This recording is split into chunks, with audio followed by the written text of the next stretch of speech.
बिहार की रैली में पीएम ने पहलगाम हमले का किया जिक्र। कहा, पहलगाम में आतंकियों ने मासूमों को बेरहमी से मारा। पहलगाम हमले से पूरा देश दुखी। पीएम मोदी का बड़ा बयान। कहा, साजिश करने वालों को उनकी कल्पना से बड़ी सजा मिलेगी। आतंक के आकाओं की कमर तोड़कर रहेंगे। मधुबनी की रैली में पीएम मोदी गरजे। कहा, आतंकियों की बची खुची जमीन को मिट्टी में मिला देंगे। भारत आतंकियों की पहचान करेगा और ढूंढ कर मारेगा। पीएम मोदी बोले, देश के दुश्मनों ने भारत की आत्मा पर हमला किया। किसी ने अपना भाई, किसी ने अपना जीवन साथी खोया। पीएम मोदी ने भाषण से पहले 2 मिनट का मौन रखा। पहलगाम आतंकी हमले में मारे गए लोगों को श्रद्धांजलि दी। बिहार के मधुबनी में राष्ट्रीय पंचायती राज दिवस कार्यक्रम में शामिल हुए पीएम।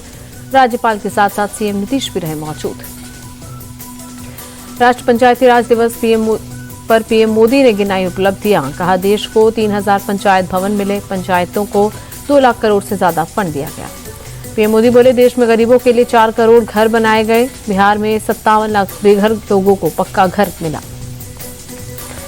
बिहार को पीएम मोदी ने दी सौगात। अमृत भारत एक्सप्रेस और नमो भारत रैपिड रेल को दिखाई हरी झंडी। बिहार सीएम नीतीश कुमार ने पहलगाम हमले की कड़ी निंदा की। मधुबनी में बोले, आतंकवाद के खिलाफ पूरा देश एकजुट। आरजेडी सांसद मनोज झा ने पीएम मोदी की मधुबनी रैली पर उठाए सवाल। कहा, पहलगाम आतंकी घटना के बाद हमारे नेता ने कल अपनी प्रेस कॉन्फ्रेंस रद्द कर दी। पहलगाम आतंकी हमले पर मनोज झा बोले, क्या देश को श्रद्धांजलि का देश बनाया जा रहा है? पुलवामा हमले के दौरान भी श्रद्धांजलि दी गई और कहा गया था कि बहुत जल्द इसकी विस्तृत जांच होगी। पहलगाम आतंकी हमले की सबसे नई तस्वीर सामने आई। फोटो में घुटनों के बल जमीन पर बैठे दिखे पर्यटक। सर झुकाने के बाद आतंकियों ने गोली मारी। पहलगाम हमले में शामिल स्थानीय आतंकी आसिफ शेख की तस्वीर सामने आई। हमले में कुल 3 पाकिस्तानी और 2 स्थानीय आतंकी शामिल थे।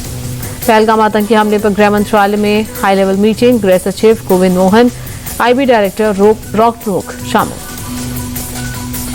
भारत में पाकिस्तान सरकार का एक्स अकाउंट ब्लॉक। आईटी मंत्रालय ने एक्स से की थी खाता बंद करने की अपील। पहलगाम आतंकी हमले के बाद बड़ी कार्रवाई। पहलगाम हमले को लेकर पाकिस्तान के खिलाफ सख्त एक्शन। सीसीएस की मीटिंग में 5 बड़े फैसले किए गए। सिंधु जल समझौता किया गया सस्पेंड। दिल्ली में पाकिस्तान उच्चायोग के पास से बैरिकेड्स हटाए गए। सीसीएस की मीटिंग में पाकिस्तानी दूतावास को बंद करने का लिया गया फैसला। भारत ने दिल्ली में पाकिस्तान के टॉप डिप्लोमेट साद अहमद बहराइच को किया तलब। पर्सोना नॉन ग्रेटा घोषित होने पर भारत छोड़ने को कहा गया। पहलगाम हमले के बीच दिल्ली स्थित पाकिस्तानी हाई कमीशन के बाहर केक लाने पर सवाल। उच्चायोग का कर्मचारी केक लाते दिखा। अमृतसर में अटारी बॉर्डर पर सुबह से पसरा सन्नाटा। भारत सरकार ने अटारी चेक पोस्ट को बंद करने का फैसला किया। दिल्ली में पाक उच्चायोग के पास बीजेपी का विरोध प्रदर्शन। पहलगाम आतंकी हमले के खिलाफ सैकड़ों की संख्या में सड़कों पर उतरे लोग। केंद्र सरकार ने आज सर्वदलीय बैठक बुलाई। रक्षा मंत्री राजनाथ सिंह बैठक की अध्यक्षता करेंगे। रक्षा मंत्री राजनाथ सिंह ने पहलगाम हमले को लेकर पाकिस्तान को दी चेतावनी। कहा, आतंकियों से बदला लेगा हिंदुस्तान। आतंकी कहीं भी छुपे होंगे, उन्हें ढूंढ निकाला जाएगा। पहलगाम हमले को लेकर सर्वदलीय बैठक में छोटी पार्टियों को नहीं बुलाने पर ओवैसी नाराज। कहा, संसद में सांसद वाली प्रत्येक पार्टी को आमंत्रित किया जाना चाहिए। पहलगाम आतंकी हमले पर यूपी सीएम योगी बोले, आतंकी हमला क्रूर और कायराना कृत्य। आतंकवाद अब अंतिम सांस ले रहा। सीएम योगी बोले, धर्म पूछकर आतंकियों ने हमला किया। ऐसा हमला सभ्य समाज को स्वीकार नहीं। सीएम योगी बोले, आतंक के खात्मे की शुरुआत हो चुकी है। आतंकवाद के ताबूत पर अंतिम कील ठोकने की शुरुआत हुई है। दिल्ली में कांग्रेस वर्किंग कमेटी की बैठक। खड़गे, सोनिया और राहुल मौजूद। बैठक में पहलगाम आतंकी हमले को लेकर चर्चा। कांग्रेस कार्य समिति की बैठक की शुरुआत से पहले पहलगाम हमले में मारे गए लोगों को श्रद्धांजलि दी गई। खड़गे, सोनिया, राहुल समेत सभी नेताओं ने 1 मिनट का मौन रखा। 25 अप्रैल को देश भर में कैंडल मार्च निकालेगी कांग्रेस। पहलगाम हमले में जान गंवाने वालों को दी जाएगी श्रद्धांजलि। पहलगाम आतंकी हमले पर राहुल गांधी का ट्वीट। बोले, आतंकवाद के खिलाफ पूरा देश एकजुट है। दुख की इस घड़ी में हम शोकाकुल परिवारों के साथ हैं। पहलगाम हमले के बाद उमर अब्दुल्ला की देश से अपील। बोले, कश्मीरियों को दुश्मन ना समझे, हम दोषी नहीं, हम भी कश्मीर में शांति चाहते हैं। उमर अब्दुल्ला बोले, हमले के खिलाफ सरकार ने कुछ कदम उठाए हैं, ये अच्छी बात है। सुरक्षा के लिए जिम्मेदार लोगों को अपनी जिम्मेदारी निभानी चाहिए। पहलगाम आतंकी हमले पर संजय राउत बोले, ये कश्मीर में नहीं पूरे देश पर हमला है। संकट की घड़ी में हम सब एक साथ हैं।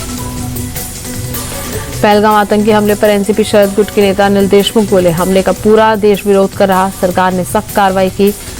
लेकिन आतंकवादी उस जगह पर कैसे पहुंचे, इसकी जांच हो। पहलगाम आतंकी हमले पर छत्तीसगढ़ विधानसभा स्पीकर रमन सिंह बोले, धर्म पूछकर हत्या करना एक विकृत मानसिकता, देश दुनिया ने हमले की निंदा की है। पहलगाम हमले पर केंद्रीय मंत्री सुकांत मजूमदार बोले, हमले से पूरा देश गुस्से में, इसका हिसाब लिया जाएगा, सरकार खून के एक एक कतरे का हिसाब लेगी। केंद्रीय मंत्री प्रहलाद जोशी बोले, पहलगाम में जो हुआ वो बहुत निंदनीय है, जिन्होंने ये किया उन्हें छोड़ने का सवाल ही नहीं।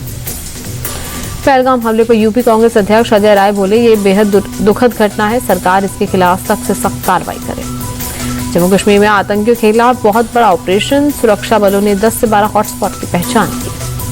श्रीनगर में 6 से 7 हॉटस्पॉट्स पर सर्च ऑपरेशन जारी, जम्मू के 5-6 इलाकों में भी चल रहा सर्च ऑपरेशन।